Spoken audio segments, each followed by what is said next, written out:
Okay, welcome everyone to today's June 27th, 2023, 2 o'clock Commissioner agenda. Let the record reflect that all 5 commissioners are present. We have received no written testimony for today, so then I will open it up to open public forum. And I do have 3 people wanting to testify today for open public forum. So we will start with Luke Jasmine. And just so everyone knows the rules, please state your name and address for the record, and then you'll have 3 minutes, and the 3 minutes will be shown after you say your name and address. All right. Well, my name is Luke Jasmine, and I, like my physical address, I live in 1923 East Mission Avenue in Spokane, and I'm here just for a short period of time with you all. I just want to say I know a lot of you personally and professionally, and have the deepest respect for the work that you do and the times that you've come out for community. And this testimony is another one of them. So my family is from Haiti, and if you've watched the news in the past few decades, you know that there's a lot of turmoil in Haiti, and we've actually received quite a few refugees from Haiti into our county. And people say that I already have 5 jobs, and I've kind of added an additional job with my father to be able to help support the folks, make sure that they're getting plugged in, and I have all the resources to be able to be contributing members to Spokane. And one of the biggest barriers right now is language and having access. So I'm just here to just say, hey, look, I know y'all been there before. I know you've come through for community before. So any type of resources that we can put towards making sure those folks that are coming in, whether they're Ukrainian, Haitian, Sudanese, that we're really beefing up our language access in all of our county offices. So that's it. Again, I appreciate you. I was supposed to speak Creole, but I'll save y'all for right now. But again, appreciate the work that you do, and that's it. I don't know, you got 1 minute and 23 seconds. You're happy to hear.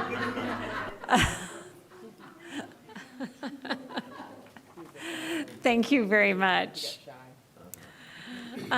Next, we have Mary Giannani. Did I say this right?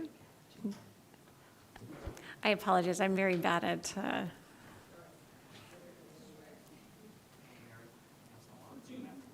We do. Okay. Thank you.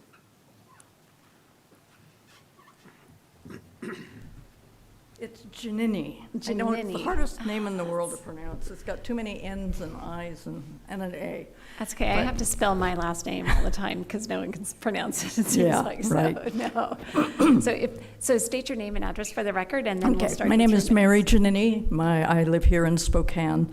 I volunteer at Scraps, and so I'm here again to make just one point about a letter that was written to the editor to the Spokesman Review yesterday by another very valuable volunteer at Scraps. She made a couple of points that I felt uncomfortable with. One, she said she thought that there were personal attacks being made on Jess Ferrari because of his position and controversy that she believes has been generated by other people. I certainly hope that there are people that are not taking it out on Jess because of the controversy that's come up. But I would also tell him that basically when you work for Scraps or volunteer for Scraps, you become part of the community discussion. And as a community relations driver for Scraps, when I go out and pick up things or drop off cats, I spend an awful lot of time hoping that nobody is going to notice me, because I have been threatened, I have been accosted, I have been challenged a number of times about Scraps, about the fact that somebody remembers a bad experience with Scraps. And sometimes it's hard, but it is part of the process. And it doesn't change my view that Scraps is critical to this community. The other thing that Ms. Wright said was that she feels as though organizations are avoiding Scraps because of the controversy. And I think to some extent, there may be some concern about the issue that makes some of the organizations that have worked with scraps a little less comfortable about it. But I don't think that anybody who really cares about animals believes that boycotting scraps or any other organization in the community is going to help anybody. And for that reason, I want to do my best to make sure that other people understand that. And then she made a third point, which I heartily agree with, and that is that everybody who volunteers at Scraps loves animals. They care deeply about them. They'll do anything to help them, regardless of controversies around them, the politics, or the administration. Thank you. Thank you very much. Next, we have Kiana McKenna.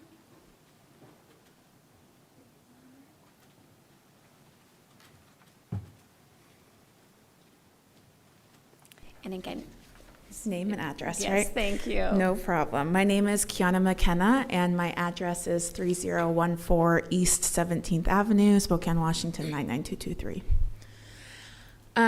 Thank you for having me today. I'm going to be looking at my phone, so bear with me. I just want to make sure I stay on time. But like I said, my name is Kiana McKenna. My pronouns are she, her.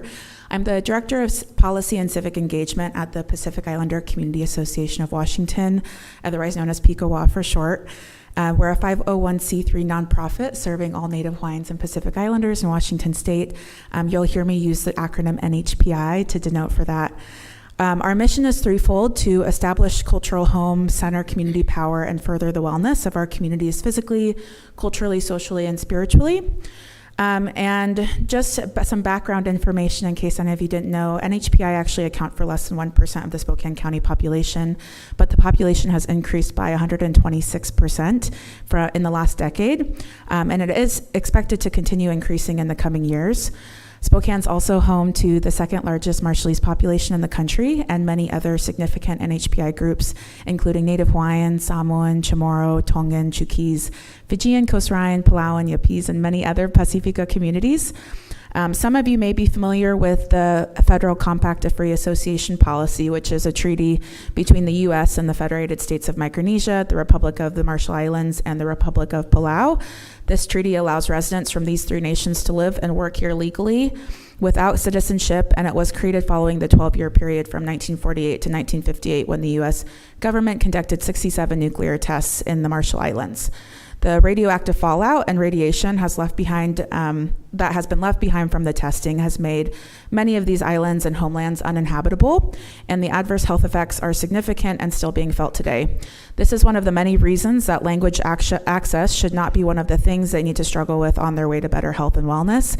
And many of our families have chosen to make Spokane home to ensure that they can be near to families as well as near to good education and jobs.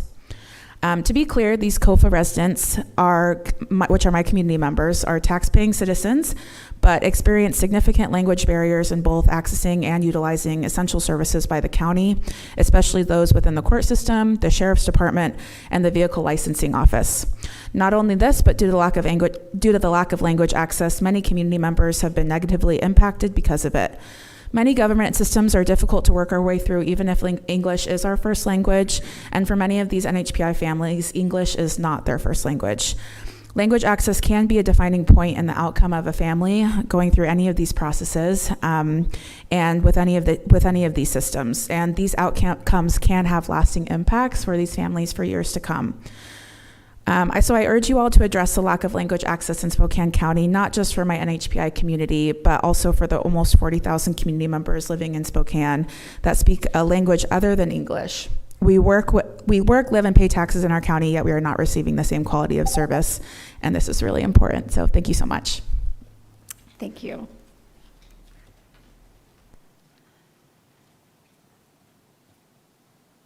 Okay, we do have somebody on Zoom, so.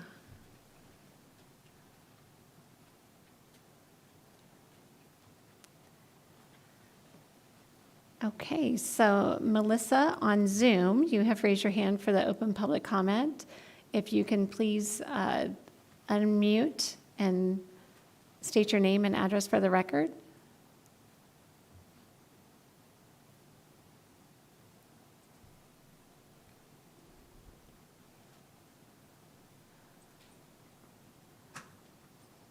So Melissa, we can't see or hear you.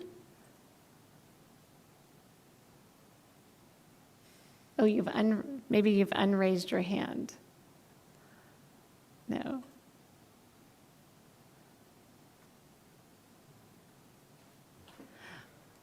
Melissa, if you would like to open public comment, if you could at least send a chat just stating that you want to or you don't want to, I guess. No? Okay, then I will see if anyone else would like to comment during our open public forum. Okay, did she drop off? Okay. So she has dropped off, so I'm assuming she did not want to comment and may have had her hand raised, not wanting to, or not intending to. So last call for anyone wishing to comment for open public forum. Seeing no one in the audience and no one online now, I will then close the open public comment period, and I will look to my fellow commissioners.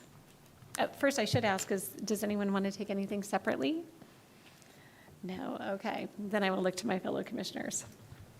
Madam Chair, move to approve items 2A, B, C, and D on today's 2 p.m. consent agenda. Second.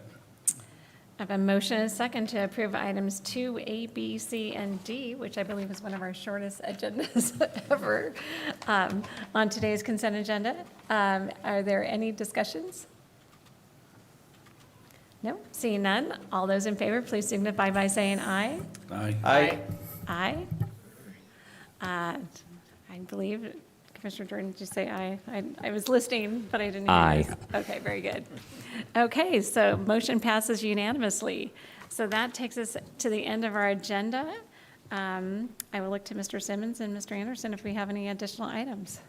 Nothing further from me, Commissioner. Nothing from me either. Thank you. Wow, then we're going to be done like here very quickly. And our stack is very short to sign today, so if there's no other items to come before us, then I will adjourn the meeting. Thank you all very much.